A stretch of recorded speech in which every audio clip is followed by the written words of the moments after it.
Hey everybody, Steve Przebrowski here. Welcome to tip number 18 in the series for 101 tips to ace your promotional examination. So let's get started. As a reminder, my website, code3firetraining.com, has lots of great free information on there to help you be the best that you can be, regardless of the rank. Whether you want to be a firefighter, company officer, or fire chief, or any rank in between, lots of great information, not just for yourself, but to share with others. All right. As a reminder as well, this series is based off my recently published book, 101 Tips to Ace Your Promotional Exam. That was published by Fire Engineering Books and Videos. It's available off fireengineeringbooks.com as well as my website, code3firetraining.com. And in the bottom left-hand corner, you see the green box, 25% off code if you use 101 tips. And Fire Engineering as well throughout the year also has sometimes free shipping or other types of deals as well too. So definitely check that out, not just for my book, but all the other great books they have to offer. So let's talk about tip 18. In tip 17, the previous tip, we touched on have an up-to-date resume as well as have an up-to-date application ready to go. Very important things. Again, we don't hire or promote resumes. We hire and promote people with good, solid character traits, good people skills, and people we think that will rise to the occasion and have good potential for our organizations. Now, this may not apply to everybody, and I'll share that. Every situation, every department is different. So if you're an internal candidate, meaning you work for the whatever fire department, the Atlanta Fire Department, and you're a firefighter going for company officer or you're Atlanta captain going for battalion chief, they're not going to probably ask you for references. References are usually unless you're going for another agency. If you are one of those individuals, and there's nothing wrong with this, many people do this. If you are one of those individuals that is actually applying for another position at another organization, meaning you're a captain with the Atlanta Fire Department, but you want to be a fire chief and you apply for a fire chief position in maybe even an out-of-state department, yeah, another department is probably going to ask you for a list of references. So the good rule of thumb that I've always been taught and in my experience is to have 6 up-to-date references.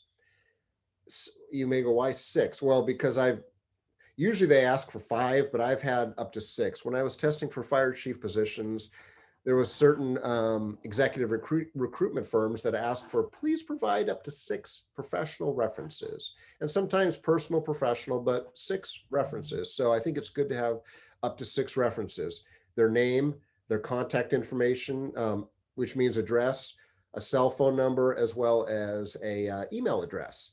And before you put someone on a reference list, make sure you reach out to them, not just email them, but preferably call them. And say, hey, good, how you doing? Good to talk to you, blah, blah, blah. I'm actually applying for a position such in whatever, such and such a department, such and such a position. May I list you as a reference? And think about it. These are probably people that have already allowed you to use, because again, this is not something you should wait to the last minute for. You should already try to early in your career, build that network, build those relationships with people of all ranks within your department, outside your department, not just fire service, but even non-fire service. Have a list of references ready to go, and people that have already told you up front, oh yeah, feel free to use me as a reference. But just because they say that doesn't mean you just blindly use that. Meaning, if John Smith said that he would be a reference for you, obviously thank them, appreciate it, make sure you keep in touch with them. But if you are going to physically submit their name on a reference list, make sure you, before you submit that, circle back to them. I mean, hopefully you're keeping in regular contact with those that are on your reference list, your network, your mentors. But if not, I get it, things happen. Make sure you reach out and say, hey, Chief Smith, it's been a while since I've had a chance to talk to you. Hope you're doing well. How's the family doing? Blah, blah, blah.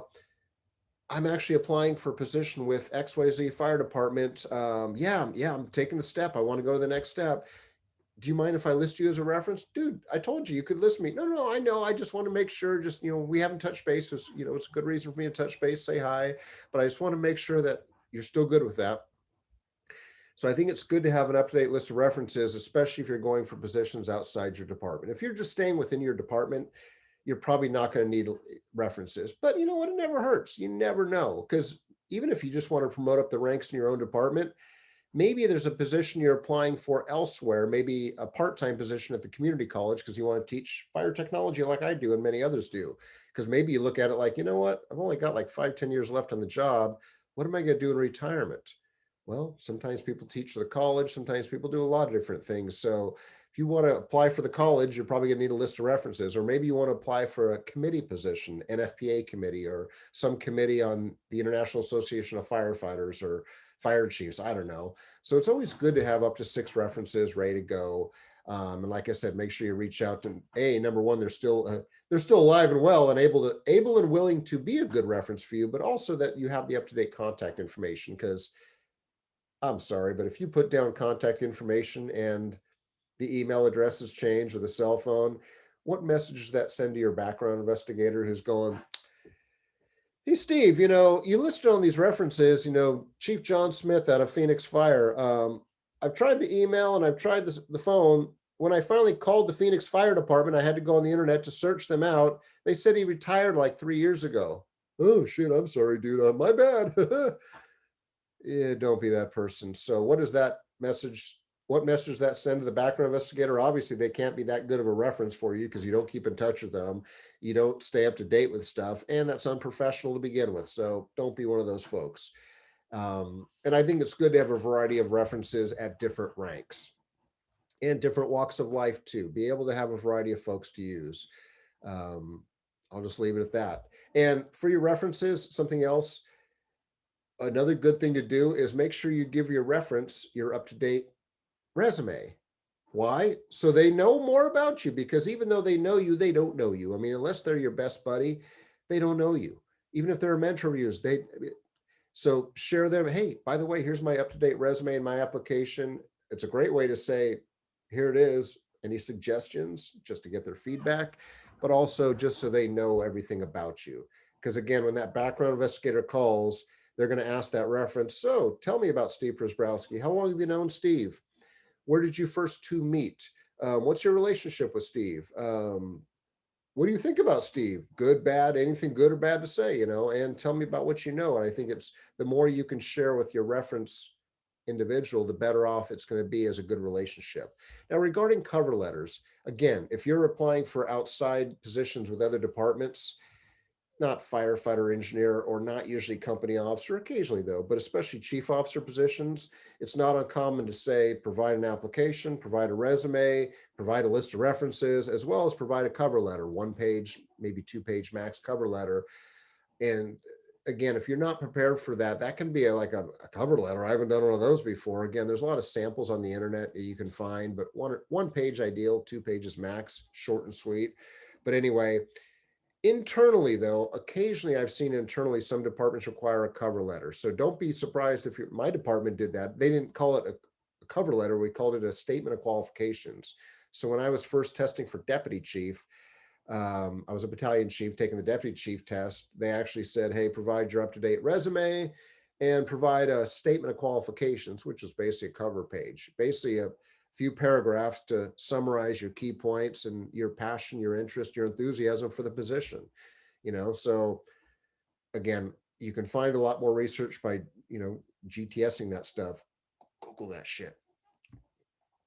GTS it. But anyway, lots of great information. Again, I just don't want I don't want you to be caught blindsided by not having a lot of stuff ready to go. And it's amazing the amount of people that call me like 3 days away from the deadline of like, cover letter, I haven't done one of those before. What do I need to do? And it's like, dude, you're killing me. That's okay. Hey, I'm happy to help. Work for the government. Trust me, I'm here to help. So not all departments may require these, especially if you're taking an internal test, but if you're thinking of applying elsewhere, you're probably going to need these. So be prepared, do your homework, do your research, submit early. Because again, the sooner you can get this stuff taken care of, the unfun stuff, because resumes, applications, cover letters, reference lists, those aren't fun for most of us.